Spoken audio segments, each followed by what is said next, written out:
So how much about the resource war do you know? The resource war, I feel like I don't know too much about it. Like, I know that about more of the Great War, but I know that the resource war, it, like, preceded all of the nuclear attacks, and it had to do with, like, getting as much oil and coal and whatever to be able to fuel the world. Yeah, 'Cause more or that shit less. was I running mean, out. I in my notes we'll go over it in depth, but it was mostly just humanity's dependency on fossil fuels. In 2052, small nations start to go bankrupt, and Europe starts depending heavily on the Middle East for oil. Chinese geologists tap into the last remaining oil region that's deep beneath Pacific Ocean, and the U.S., being as dirty as the U.S. is in the Fallout universe, have spies that go and sabotage the plan, and Poseidon Oil later on takes this land and harvests from it. Yeah, that sounds like on brand for the pre-war U.S. Yeah. July 26th, of 2052, the UN is disabled because no one is getting along. It's literally just like a bunch of 6-year-olds playing and can't get along. So it's disbanded? Yeah, totally disbanded. And this is what's nuts, because I don't remember ever hearing this, but by December of the same year, Tel Aviv is completely blown off the map. No, really? Yeah, there's a nuclear terrorist threat bombing that goes on, and Tel Aviv is gone. Tel Aviv is destroyed. That's crazy. What game is that mentioned in? Or is that maybe in the Bible? I don't remember if it's in the Bible or if it's in maybe 1, because I think you find that at Mariposa. Oh, yeah? I think. I could be wrong. By January of 2054, these countries that are still around are having this like small back and forth of nuclear weapons. Like, just like spats with mini nukes and shit. yeah, and this kind of sets in motion for Project Safe House. Project Safe House, the U.S. is kind of just like, yeah, we fuck need is to going like on? not get blown off the map. 2059, the Anchorage front line was established. The U.S.'s attempt to protect the Alaskan oil. Is that where Poseidon Energy is set up shop? I don't know if it's where Poseidon Oil is set up shop, but it's probably... Wait, what do you mean by that? Like where their headquarters is, or... No, like how you said how the oil in the Pacific, how Poseidon Energy ended up taking that. Do you think they had some hand in setting up a defense in Anchorage? Probably Because the way the if they were game is set protecting up. their interests, it would make a lot of sense for them to be saying, hey, government, we want troops here because we want oil. Yeah. I wouldn't be surprised. I didn't read that, but... I like to think about stuff like that. Yeah, because I mean, that's what the whole game is based on, is political corruption. Oh, easily, yeah. So the U.S. starts doing this, and they're putting a lot of pressure on Canada to use their land, and it's starting a lot of tension on both sides. So then the U.S. annexes Canada, right? Later. By 2060, the Euro-Middle Eastern War comes to an end. So there was a straight up just war. There was a between straight up war the European between Union and Yeah. the Middle East. Well, the European Union, if I remember correctly, when I was doing the research for this, is like 3 countries. Oh, so it never took off like it did here. No, it's I want to say England, Italy, and Germany. Okay, so there's some big ones. Yeah. They're only missing France to really get and Spain to get the big ones. Yeah, but it's only them, and by 2060, the like I said, the Euro-Middle Eastern War comes to a complete end because both sides are just out of resources. Now, that happens, and the war's over, and neither side can really even remember what they were fighting for. Really? They just like, what the hell was that even about? But the European Commonwealth dissolves, that's what it was called, the European Commonwealth, into like nation states, and they just fight. People like in the street fight over resources. It's pandemonium. It's total anarchy. Yeah. It's total dissolve of society. Yeah, it's incredible. By the winter of 2066, China invades Alaska. Tensions between the U.S. and Canada become even greater. Canada is reluctant to allow the U.S. troops to fly over them. They don't really want them to be like... They want to stay out of it. Yeah, they're like, if this is where all this is about to go down, I don't want to be around this. They didn't even really want soldiers on their soil. They were just kind of like... Apprehensive for the entire event. Yeah. So by 2067, the first suits of T-45D power armor deployed in Alaska. Is that like establishing Anchorage? Yeah, it's kind of like, don't fuck with the U.S. Don't come to Alaska. Like, we're not invited. It makes soldiers pretty much superhumans. because of the power armor. Yeah, the way it was described when I was doing the research was saying pretty much like one person could level a city.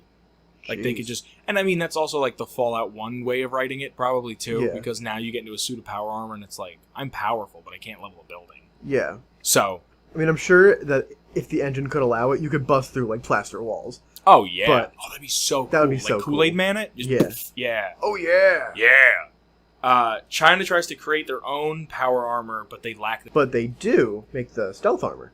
later on. Yeah, I don't have that. There was nothing about stealth armor, but yeah. But the Chinese stealth armor is freaking Do cool. they? Yeah. That's not just part of the simulation? No. Well, no, because you find it at the end. Yeah, you can get the stealth armor. So by 2069, the U.S. military is more present in Canada. The consumption of resources starts to really take a toll on the entire country. Vast stretches of just wildlife are being obliterated. Many Americans start referring to Canada as Little America. A lot of Canadians protest, and it just kind of like goes unheard. Like, too much money is controlling what's going on. Yeah. The next part, I'm not sure if it's canon, and I really wanted to talk about it because I didn't want to say it when the 76 trailer first came out. Yeah, shoot. Some Canadians tried to sabotage the Alaskan pipeline because they didn't want these Americans in their country Of course. destroying everything. The BOMB, Ballistic Orbital Missile Base, is finished and put into space. Okay. Now, if you watch the trailer where there's a guy walking, I think he's wearing a flannel shirt. There's a bit, like when I clicked on the picture because it just said bomb, it didn't say ballistic or it didn't say Yeah. any of that. I click on it, it's the same thing that's crashed. I genuinely think in 76 you're going to be able to go to a bomb. You're going to be able to go to the spot and there's going to be something that fell from space. Like one of these satellite weapons that had just failed and completely plummeted to the... And I fucking bet you can launch a nuke from it. Well, we know we could launch a nuke from, like, silos, Yeah. but that is cool. Yeah. Or at least use it as some kind of weapon in some regard. Yeah. Like, I always liked the satellite... Like, in each Bethesda game, I don't know about Fallout 4, but at least in New Vegas and in 3, there is some kind of orbital weapon. What was the orbital weapon in 3? The Archimedes 2, right? That's No? only New Vegas. That's in New Vegas? I thought there was another orbital weapon in 3. Not that I remember. See, I thought there was. Are you thinking about... You're not thinking about the hammer from Gears, are you? No. Did you ever play Gears? No, I haven't. It's not a game I think you would play. No? No. It's just kind of like... It's got an alright story, but it seems just like violence for the sake of violence. Yeah, it seems a little bit gritty for me. Yeah. I like more camp. But, well, I like the idea of there being these orbital weapons It makes sense. that are just about, and, like, they're these toys of these governments that had way too much money. Mm-hmm. And it makes sense for it to fall to Earth. Like if it were out of some kind of fuel Yeah. to keep itself in motion. Yeah. And it weren't quite at the level of being able to be a true satellite, like with quotes, and for it to keep itself in orbit. Knowing how Bethesda's trying to not redo, but like justify all this lore, I wouldn't be surprised if they just say that like they try to get back to Earth because they were like, hey, some shit's going on and we haven't heard from anybody in a while. Yeah, like if there were people stationed up there. Yeah, because I mean, why wouldn't there be? Yeah, Space Race would have happened, I would say, right? Yeah, actually, we should do a lore episode about that just because About space. when you play Fallout 4 and you go to the Museum of History, there's a whole thing about dudes in power armor on the moon. If you look at that Is mural, there? and I remember listening to a lore video once where the guy slightly talked about it, but I never really looked into it. I mean, the most that I know of space is like the pop culture-y stuff, like Jangles the Moon Monkey. Yeah. And, I really hadn't considered the actuality of space in the Fallout universe. Like, do you think there's a lunar colony we need to think about? To be honest, I wouldn't be surprised if either a major plot of an upcoming Fallout game is the Enclave coming from the moon. The Enclave on the Moon. The Moonclave. I like it. I mean, which I have a little bit written about the Enclave for my notes, but it would make sense to me. All these people that have a shit ton of money and the president, like, why not go to the moon? It's literally maybe not the safest, but the most secluded. Yeah. So by 2073, China starts using biological weapons, which normally I'm pretty sure the UN has said we're not using biological weapons anymore. Yeah. But the UN's fucking gone. So they start using biological weapons, and the US's countermeasure is the Pan Immunity Project. You know what the Pan Immunity Project is? I don't, actually. It's the group that later researched the FEV virus. Oh. Yeah. So That's very pertinent. yeah, they wanted to the FEV. For those who don't know, they wanted to make super soldiers. Yeah. And like they Captain didn't- America and shit. Yeah, but they had no fucking clue what they were doing. And this is 4 years before the bombs drop. So they didn't Right. have time to work out all the kinks, and because of it, we got super mutants. Got our green friends. Yeah. If we called super mutants a kink in the project. It's like, yeah, no, it's a little stepping stone. We'll get rid of that bug in the next version. Like, what? In pre-war Fallout, super mutants are a kink. They are not, and I don't mean like a kink in the internet sense. Oh, no. Rule 34, it's already out there. Yeah, probably. Don't tweet it at the show. Which is at Atomic Radio Hour, but don't tweet it to us. They had the money to just sweep that under the rug. Yeah, they had the money to go like, all right, if 1 in every 5th person becomes a super mutant or whatever the fuck they were going to call them, just... Oh, well, like, oh, these guys were volunteers. They knew Yeah. it was going to happen. Yeah. That one was a drug addict. Look what he was wearing. Like, just fucking terrible shit. By 2074, negotiations between the U.S. and other world powers come to a dramatic end. Now, they were kind of getting together and trying to say, like, who's getting what? Like, how is this going to work out? We need to make do with the resources we have. The president walks out of a meeting and kind of just is like, fuck all of this. The U.S. is getting the last remaining oil, and we refuse to share. We refuse to sell it. We're not doing anything. It's ours. I feel like that's very U.S. on brand. No, it is, but it's like, fucking come on. Yeah. Like, what do you want to get nuked? Like, They were asking for it. yeah. Same year, 2074, the U.S. starts deploying troops to China. Really? Yeah. I didn't know that we deployed in China. Yeah. I was going to say we, but that the U.S. had deployed in China. Which really makes me think, how many Americans are alive in China? Or at least descendants thereof. Yeah, like, is there just colonies of Americans in power armor? Who knows? That'd be an interesting side game. Or Yeah. even a DLC. You know what?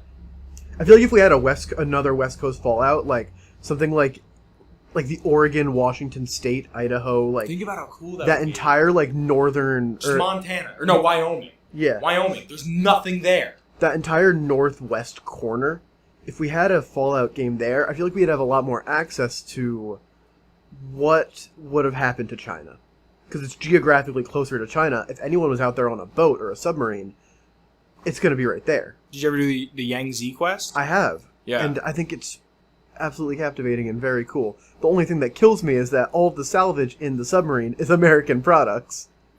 Yeah, I never thought of that. Yeah, like you go over to a med box and it doesn't have Chinese or Japanese on it. Huh.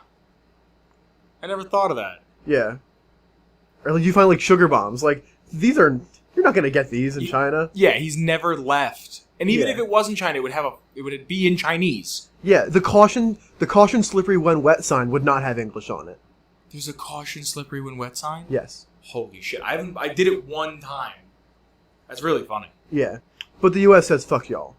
Pretty much. Yeah. Pretty much, but they didn't even have like enough troops. I don't think they were ready for it. A lot of the troops got like bogged down on the main line. Yeah. So, but I mean, still, Anchorage was like a slaughter, right?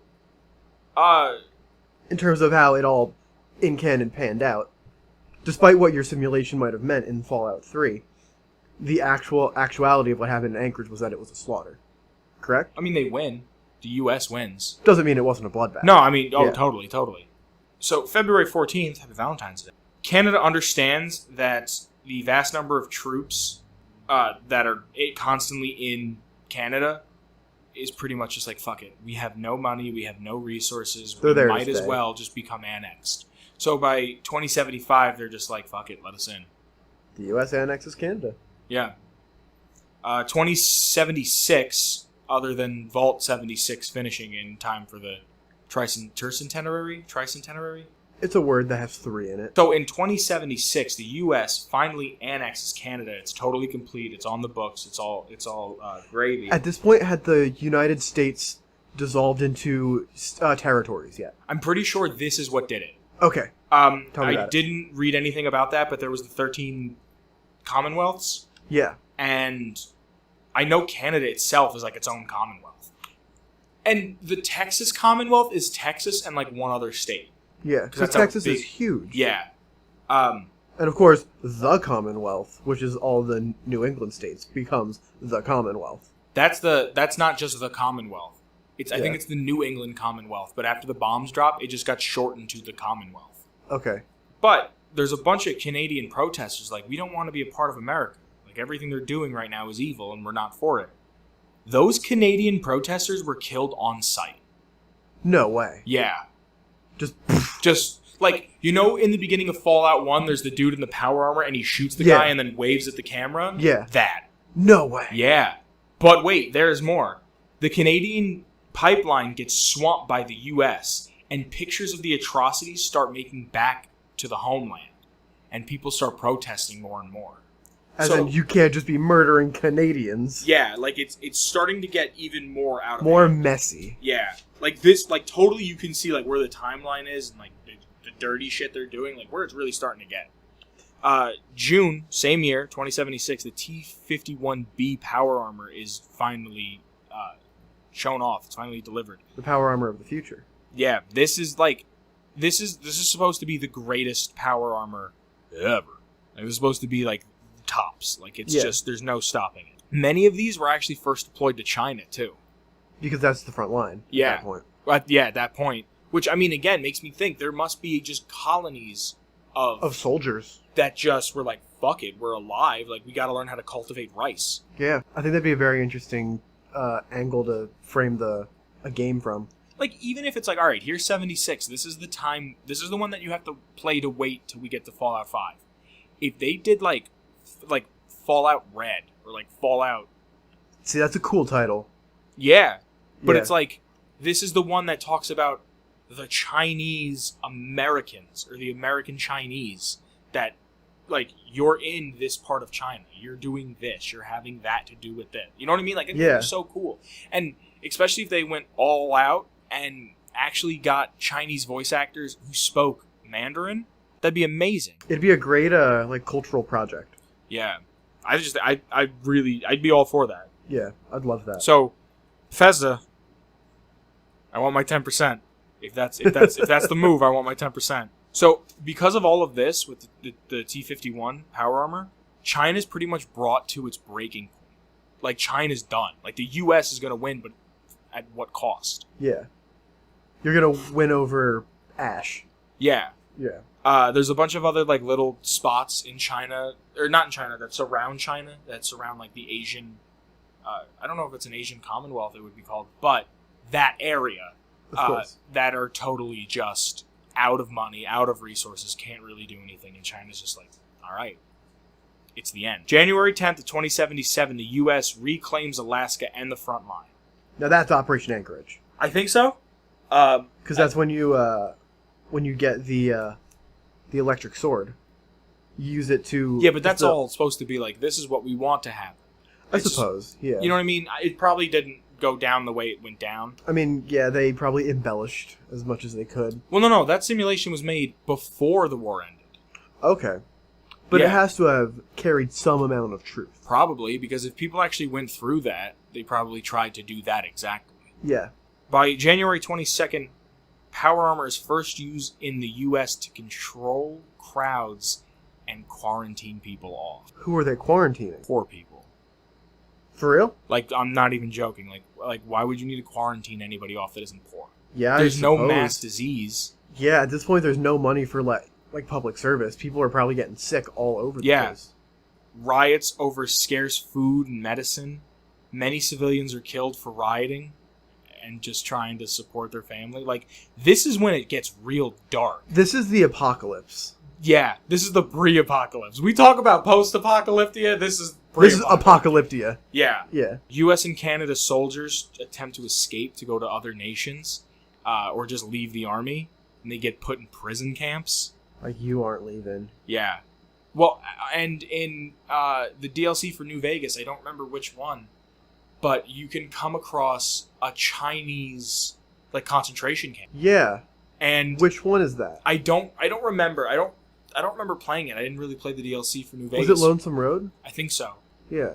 And it was. you open the gate, and they get to a certain point, and their heads blow up. They had fucking slave collars on. Yeah. Because they're ghouls. Yeah. Forgot to mention that.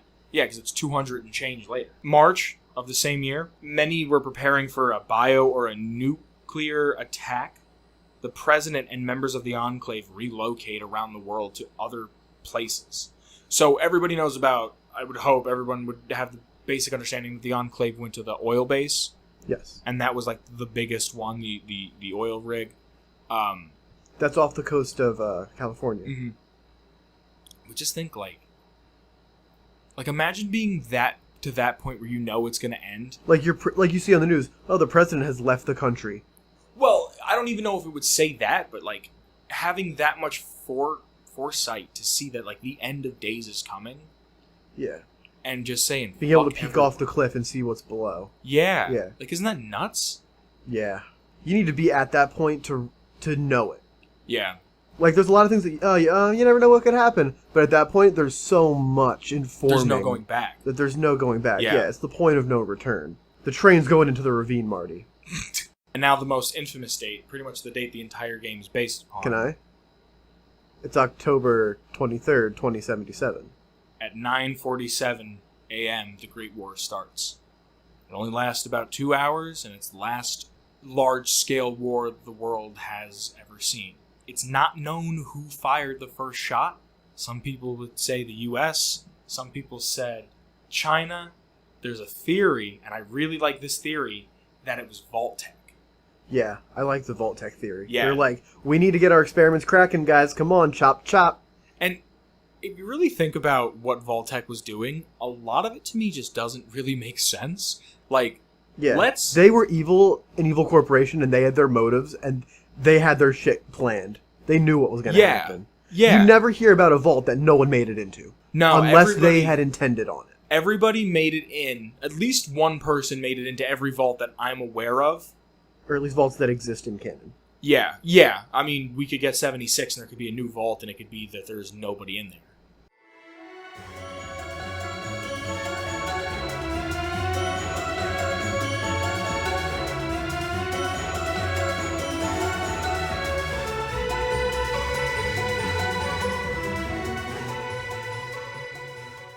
Atomic Radio Hour.